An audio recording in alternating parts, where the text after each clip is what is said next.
Hola mi gente, bueno, ¿cómo están? ¿Cómo les ha ido? Un abrazo para todos y para todas, tanto los que me están viendo a través de Instagram como a los que me están viendo a través de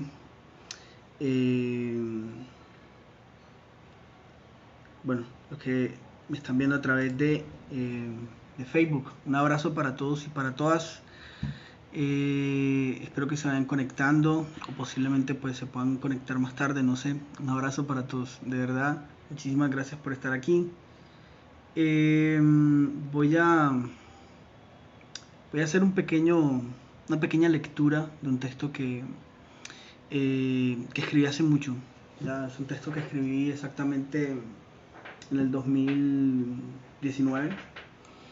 Y nunca lo publiqué, es decir, nunca lo saqué, nunca quise publicarlo, sino quise mantenerlo para un libro que estoy escribiendo, ¿ya? Y bueno, dicho texto tiene un título bastante llamativo y bastante relevante, sobre todo para este tiempo, ¿ya? Entonces me gustaría de verdad compartirlo con ustedes y que bueno, al mismo tiempo pues puedan escucharlo, ya puedan compartirlo con los demás. Es exactamente sobre los magos del Oriente, ya. Que quisiera hablar un poquito acerca de los magos del Oriente. Creo que todos en algún momento hemos hecho esa lectura, hemos hablado sobre los magos del Oriente. Y yo he titulado a esta lectura La Estrella Migrante. Así la he titulado, La Estrella Migrante. Y bueno, mientras digamos vamos en la lectura, ustedes pueden preguntar y también pues pueden participar, hablar, no sé, y compartir también. Sería bueno que compartieran con otros y con otras sobre esta lectura, porque a mí me parece muy interesante, sobre todo para nuestra propia realidad. Así que voy a comenzar. Un abrazo a los que están conectados ahí a través de Instagram.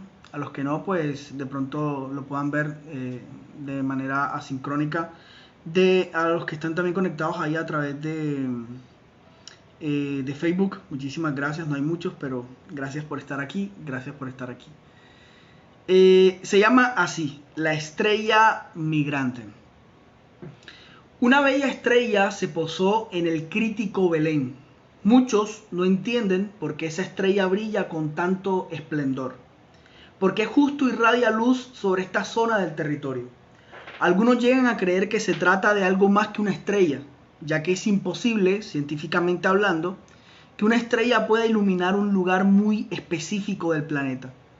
Pues algunas de ellas viven miles de años luz de donde nos ubicamos nosotros, que pudo ser más bien una conjunción de planetas.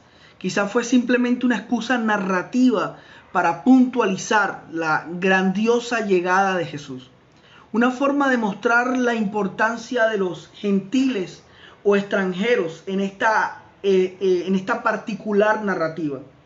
Aún así, no deja de ser un tanto extraño para quienes sí veían al cielo.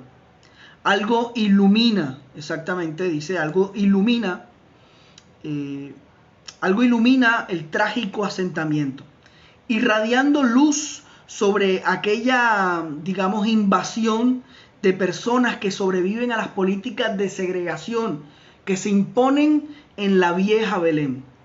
La estrella permanece mientras la gente muere de hambre. La estrella señala la injusticia social. La estrella muestra la desigualdad social. Ilumina el oscuro acto de corrupción de quienes gobiernan. La estrella marca la violencia que entenebrece vidas, mientras el gobierno de ese entonces no mira al cielo, mucho menos el sufrimiento de la aturdida Belén. Las viejas y míseras casas de los habitantes de un sector de este territorio necesitan de un pequeño destello, de un momento de luz para revivir de aquel olvido estatal. Belén, casa de pan que escasea. Indudablemente hay políticas que en vez de generar bienestar social, hacen que la gente muera de hambre y sed. Cuando las decisiones del poder no protegen al desválido, inocente e indefenso, se convierte en una política de muerte, en una que vela por sus propios intereses y solo gobierna alrededor de mantener el poder. En ciertas ciudades hay sectores en los que han crecido bandas delincuenciales. Son lugares casi invivibles y culpamos a la gente que vive allí. Creemos que la delincuencia o la pobreza han sido su culpa, pero no. Son víctimas de quienes en realidad han quebrado el valor de la equidad. Así que nadie esperaba nada bueno de Belén porque en ella reinaba la inequidad. Era el lugar de los marginados, de los pobres, de los sin techo, de los sin comida. Sin embargo, pocos han notado el brillo de la estrella y por eso buscan el cambio.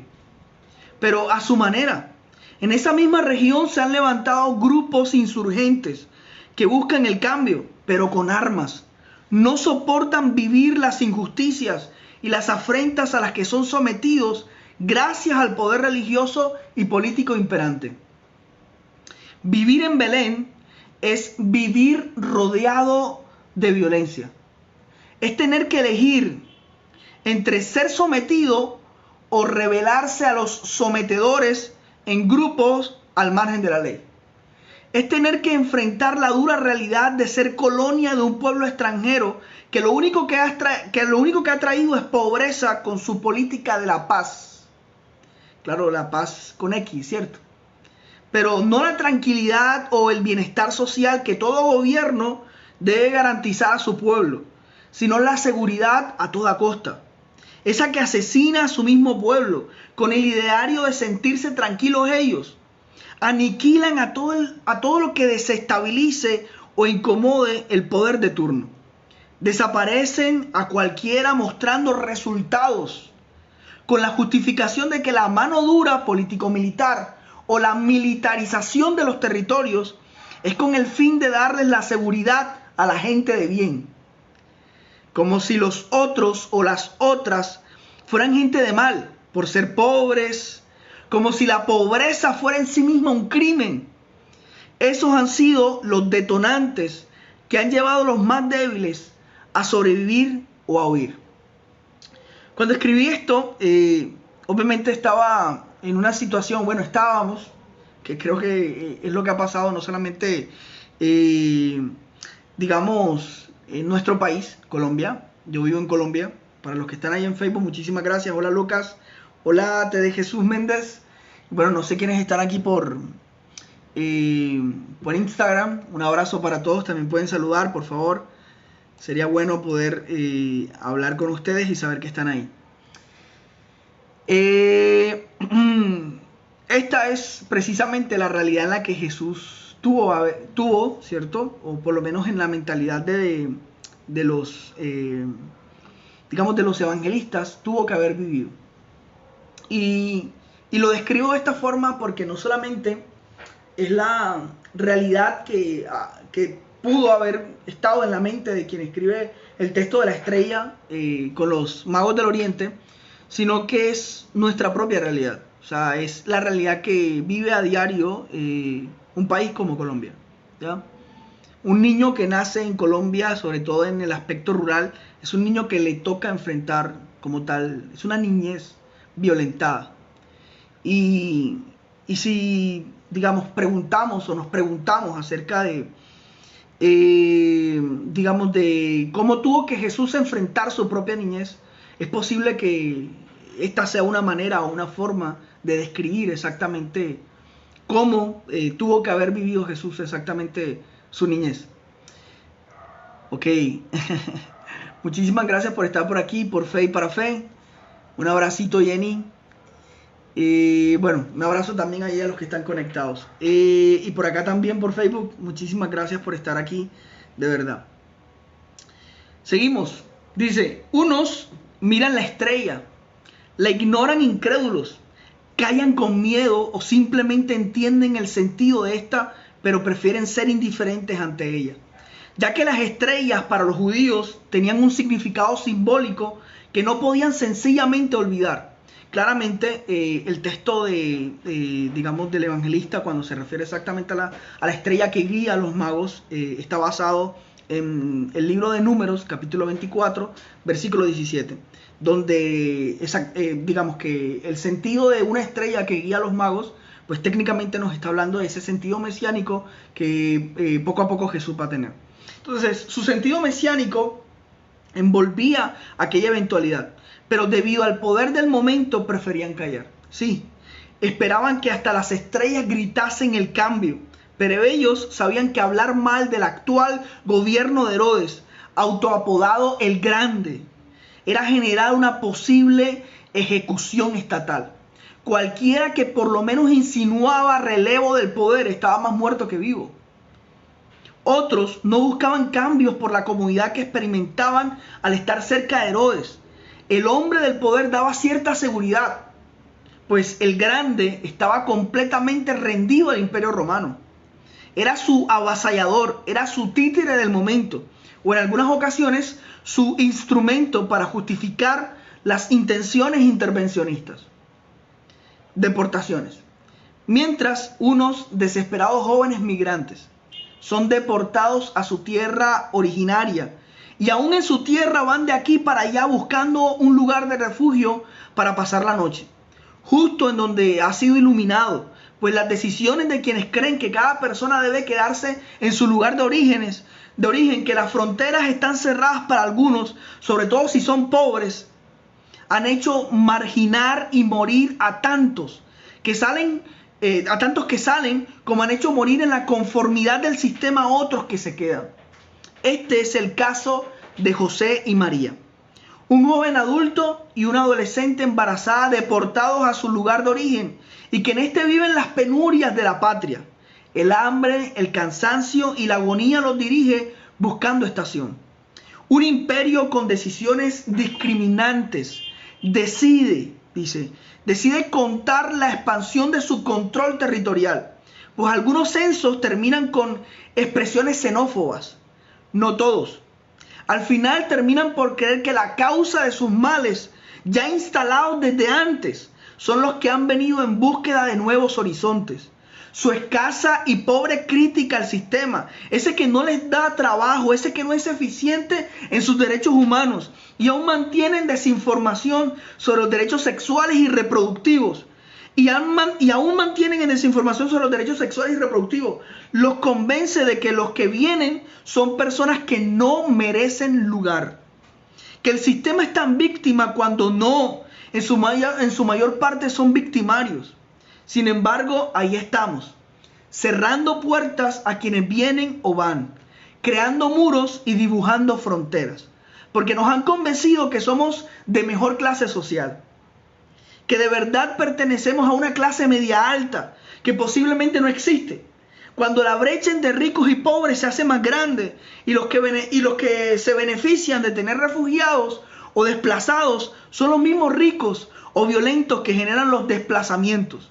Mientras que otros cierran las puertas o quienes tienen la necesidad de refugio, de resguardo, a quienes tienen la necesidad de refugio, de resguardo y de protección social. Sí, digamos, no es una descripción del texto de los magos, ¿ya? Es una actualización, es una relectura, ¿ya? Es una forma de decir lo que pasó ayer nos sigue pasando hoy, ¿ya? Seguimos viviendo exactamente las mismas realidades. Seguimos actuando de las mismas formas.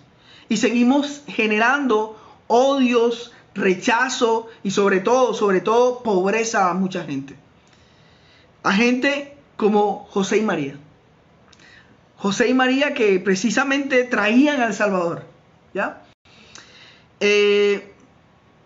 Me gusta muchísimo esta parte porque me hace sentir que muchas veces nos hace falta a ustedes y a mí un poquito de, digamos, de empatía con el otro y con la otra, sobre todo con aquel que es migrante, sobre todo con aquel que es pobre, o sobre todo con aquel que posiblemente vive en una situación de suma pobreza, de suma exclusión o de suma discriminación. La iglesia hoy día necesita de verdad comprender que existen otros José y otras María a los cuales debemos atender, por los cuales tenemos que trabajar. Entonces no estamos tan lejos de la infancia de Jesús. La protección a menores parece falacia. Niños torturados, ahogados en la mar, desmembrados por bombas, violados y desnutridos, mueren en nuestra actual realidad y murieron en tiempos de quien sería el Salvador. Unos huyen de su país porque viven a través de sus padres, tíos, abuelos, familiares, el desempleo, el hambre y la inflación de su país de origen. Otros no tienen oportunidades ni para huir. Herodes, un sanguinario en el poder. La indiferencia, la codicia y el egoísmo asesina personas, mata inocentes, destruye las buenas intenciones de algunos que confían en quienes dicen gobernar para el pueblo.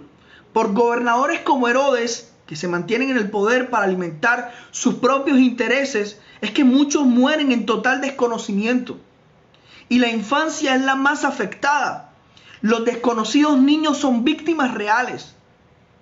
La política herodiana en algún momento fue pieza clave hacia la liberación judía. Prometieron al principio un cambio radical. Ojo, prometieron al principio un cambio radical. Lo fue al principio, pero ¿qué va? Al final lo único radical fue la corrupción que ha devastado a la Belén del que un profeta llamado Miqueas mencionó una vez, pues dijo que de allí saldría su Salvador. De esa Belén que en tiempos del profeta y aún hoy es olvidada. Muchos niños, y cuando digo hoy, pues me refiero a la Belén actual, ¿ya? Bueno, para quienes no saben, yo estuve en esta Belén y Belén actualmente mantiene unos círculos de pobreza muy fuertes. Y los palestinos están completamente en un estado de pobreza, de exclusión. Creo que seguimos repitiendo el modelo una y otra vez. Eso es lo que creo. Muchos niños en nuestros países latinoamericanos son asesinados injustamente cuando no se les provee las condiciones necesarias para vivir, educarse y alimentarse. Herodes es un homicida porque usa el miedo, el terror como arma política y muchos mueren detrás de la fuerza de sus señalamientos. Así son quienes usan la teología del miedo como arma religiosa para manipular, engañar y discriminar a quienes se levantan como líderes potenciales al trono. Poder y trono que Jesús no persiguió, pero con tal de que no lo consiguieran, apuntan a su asesinato. Son homicidas de la fe, porque matan sueños, porque matan anhelos. Anhelos e inocencia de quienes en verdad están dispuestos a servir a la iglesia por puro servicio. No sé si les ha pasado que conocen de verdad algunos que se comportan, que son exactamente como algunos Herodes. Matan inocentes y matan gente porque de verdad cree que son una amenaza para ellos. Ya, pero entre comillas. Para ellos creen que son una amenaza. Dice, este niño que nacería no lo esperaban las mejores condiciones. Creo que su futuro no era prometedor. Posiblemente podría sobrevivir como los otros niños que también han nacido entre el desierto y el campo, muriendo de sed, de hambre o siendo perseguidos para ocultar la trampa de la política herodiana.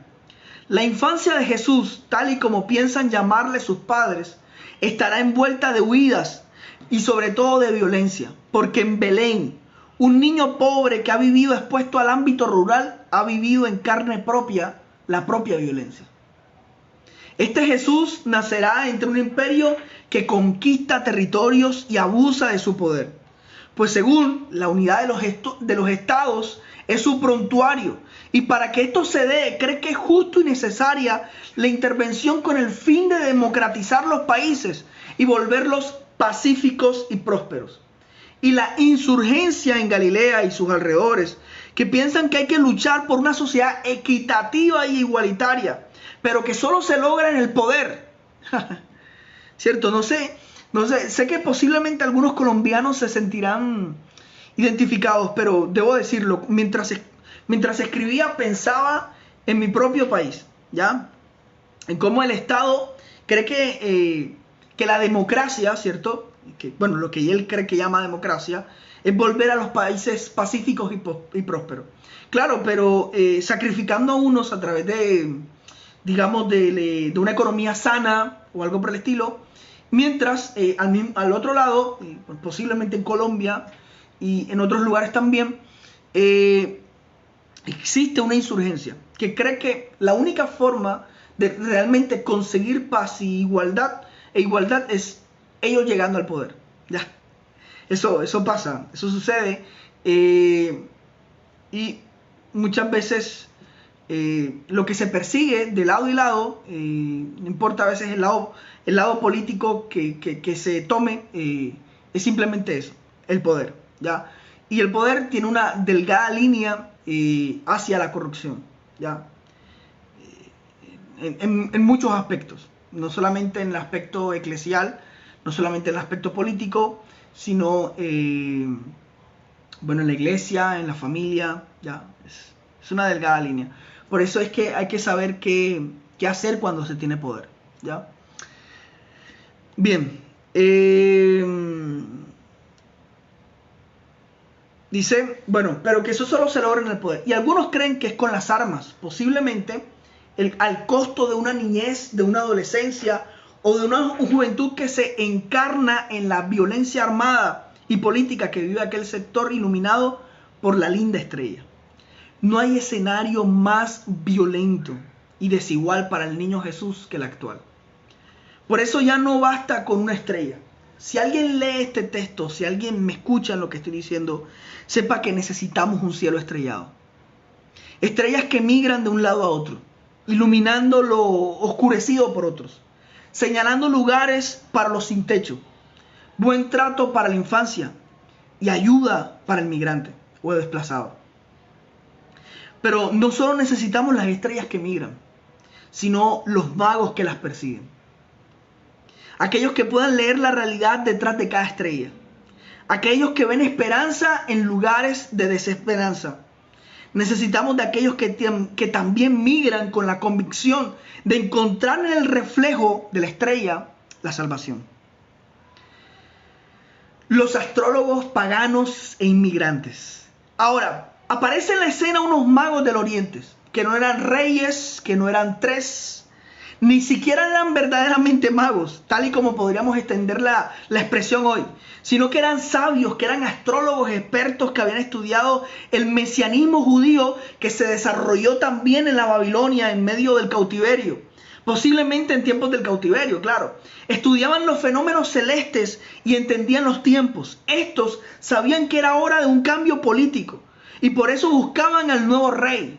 Sin embargo, ojo aquí, es sumamente interesante que personas extrañas al pueblo y su religiosidad popular, extranjeros por cierto, supieran sobre las señales que marcaban ese cambio. Son extranjeros quienes van a reconocer primeramente el mesianismo de Jesús. No son los mismos del Sanedrín. No son los escribas que indagaban en el mensaje de Miqueas. No es el rey quien reconoce a Jesús como una amenaza en vez de una oportunidad para deshacerse de la ocupación romana. Son los extranjeros quienes viajan a honrar al recién nacido. Así pasa. Bueno, y esta es una pequeña crítica que hago a lo eclesial. Así pasa. La iglesia muchas veces no reconoce en el extranjero la fe que ella misma debería tener. Muchas veces es la iglesia quien desecha a los de afuera. Ve en el otro y en la otra, en el diferente, ideas equívocas. Busca en la Biblia, sabe que posiblemente es cierto, pero como no es su fe, los margina. Muy bien, muchas gracias por acá a los que están comentando. Por favor, si estás ahí en Facebook, pues también puedes comentar. También quisiéramos que pudieses reaccionar. Un abrazo desde Argentina, me dicen por aquí. Muchas gracias, Aguilar. Y bueno, por Fe y para Fe dice, no basta con una estrella, necesitamos un cielo estrellado. Muchísimas gracias por recoger este aspecto. Este aspecto que es importante. Voy a repetir, así pasa. La iglesia muchas veces no reconoce en el extranjero la fe que ella misma debería tener. Muchas veces es la iglesia quien desecha a los de afuera. Ve en el otro y en la otra, en el diferente, ideas equívocas. Busca en la Biblia, sabe que posiblemente es cierto, ¿ya? Pero como no es su fe, los margina. Los extranjeros desde su ciencia, desde su creencia, reconocieron a Jesús. Nosotros vamos a la Biblia y algunas veces desconocemos no solo la manifestación de Jesús en el otro, sino la alegría por compartir a ese Jesús. No es posible que sigamos produciendo miedo en vez de esperanza como los magos o alegría como los pastores, sino que por el contrario sigamos dudando del otro por el simple hecho que no está dentro de nuestros círculos. Es triste saber que la iglesia ocupa la posición de Herodes en vez de la de los extranjeros. Si no me reconocen a mi fe, entonces no es verídica su búsqueda. Si no soy yo a quien vienen a honrar, debe ser en vano la salida de su tierra. Deberíamos desear la fe de los magos en vez de imitar como iglesia la expectación y fe de los principales líderes de la fe judía. Este es el desafío para esta lectura acerca de los Reyes Magos. Y sí, la esperanza de Belén había salido de ella misma, de las minorías, de los marginados, de los migrantes que vieron en el niño un futuro Mesías, rey y sacerdote el mismo día de su nacimiento. El niño que nació para gobernar fue homenajeado por los de afuera, por los menospreciados de su tiempo, no por los de adentro. Parece que la esperanza, y pongo entre comillas de adentro, parece que la esperanza de nuestros países no viene de los altos cargos, viene del mismo pueblo, de la misma gente que ha sufrido año tras año el olvido de quienes gobiernan para los mismos que le rodean en el poder.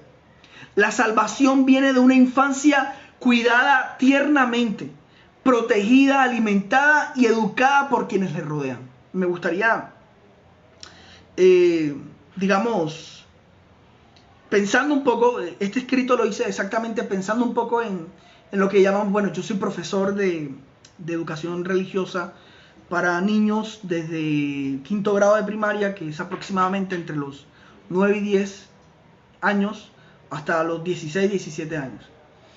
Y escribí esto pensando exactamente en eso.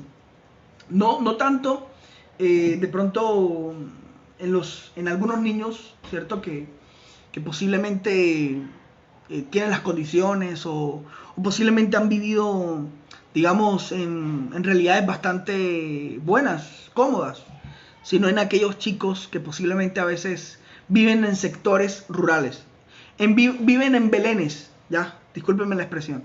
Viven en lugares como Belén, ¿ya? Lugares olvidados por el Estado, lugares que son de verdad apartados por el sistema. Y lo pienso y lo repito nuevamente. La salvación viene de una infancia cuidada tiernamente, protegida, alimentada y educada por quienes le rodean. Yo estoy convencido de eso, ¿ya? Visto desde un punto de vista de la teología de la niñez. Una nueva historia de liberación y salvación entre los migrantes. El autor calca la historia de Jesús, la historia del pueblo de Israel, tratando de enseñarle a su comunidad judeohelenista, bueno, aquí ya voy un poquito más a la interpretación del texto, que en Jesús se cumple la ley, ¿cierto? Él trata de enseñarle a la comunidad judeohelenista que en Jesús se cumple la ley, que se cumplen los escritos y se cumplen los profetas. El poder de turno, un abrazo Juan José Cabrales, el poder de turno, bueno, me perdí aquí, dice los profetas, el poder de turno lo persigue para que desaparezca, como en Egipto. Le toca emigrar a Egipto, como Moisés. Luego es reconocido por sabios, como Salomón, con la reina extranjera, Es decir, en Jesús se cumple el propósito mesiánico. Es lo que nos quiere enseñar exactamente. Recordemos que estamos ante un midrash. O sea, el texto como tal es un midrash. Y el autor intenta hacer ese recorrido precisamente para hablarnos de que Jesús es el Mesías. Pero sobre todo la historia se cumple en el énfasis del buen trato con el extranjero, indicándonos que el mensaje de Jesús no tiene dueños específicos. ¿Ya? No tiene dueños específicos. Es para todos y para todas. Y debe ser celebrado por aquellos que han sido tenidos como tan pocos en nuestros contextos. Por el pobre, por el extranjero, por el pagano y por la infancia que muere a manos de gobiernos injustos. Es curioso que Jesús, hasta antes de nacer, incluye en su proyecto al extranjero, al pagano, al inmigrante. Los magos del Oriente fueron los primeros que cruzaron las fronteras en búsqueda de respuestas o esperanzas. Y sí, la encontraron en las puertas abiertas de la humilde familia del carpintero, que ese día recibía la vida de un niño como regalo. Niño, ¿cierto?, que los llevaría a migrar hacia Egipto como refugiados. Jesús acoge a los extranjeros en su humilde pesebre y luego se convierte en migrante cuando huye a Egipto a causa de la violencia. Se desplaza sufriendo la calamidad de vivir en tierras que no son las propias, para luego salir de Egipto, como el pueblo de Israel lo hizo, al romper las cadenas de su esclavitud. Jesús una vez extiende su brazo a paganos y a extranjeros. Luego se convierte en uno, pues parece ser que la salvación y la esperanza llega entre migraciones. Es nuestro deseo para los que salen de de sus tierras, escapando de su dura realidad, encontrar esperanza, refugio y salvación. Pero sobre todo, es un llamado para la iglesia que ante la persecución de los poderosos, ante el rechazo a migrantes de grandes gobernantes, aparezca la iglesia. ¿Ya? Aparezca la iglesia acogiendo en su pesebre al desplazado que migra, al niño que sufre y al extranjero repudiado en otras tierras. Esta es mi enseñanza de hoy para hablarles sobre la estrella migrante. Muchísimas gracias a los que se han conectado, tanto en Facebook. Un abrazo para la gente, un abrazo para ustedes que se han ido conectando unos y otros. He hablado acerca de la estrella migrante y he hablado acerca de los magos del Oriente. Muchísimas gracias nuevamente. Este es un texto que no ha salido, lo escribí en el 2019 y quería leerlo para ustedes. En algún momento pues me gustaría leer otro más que también aparece, por el cual estoy escribiendo mi libro, ¿ya? Pero quería leerlo para ustedes y que esto quedara aquí grabado como recordatorio al casi 6 de enero, ¿cierto? Donde recordamos o seguimos recordando la Natividad. Muchísimas gracias por haberse conectado, a los que están allí, y un abrazo para todos, tanto en Facebook como en Instagram. Muchísimas gracias. Si pueden compartirlo, sería genial. Que tengan felices fiestas y feliz descanso. Bendiciones para todos.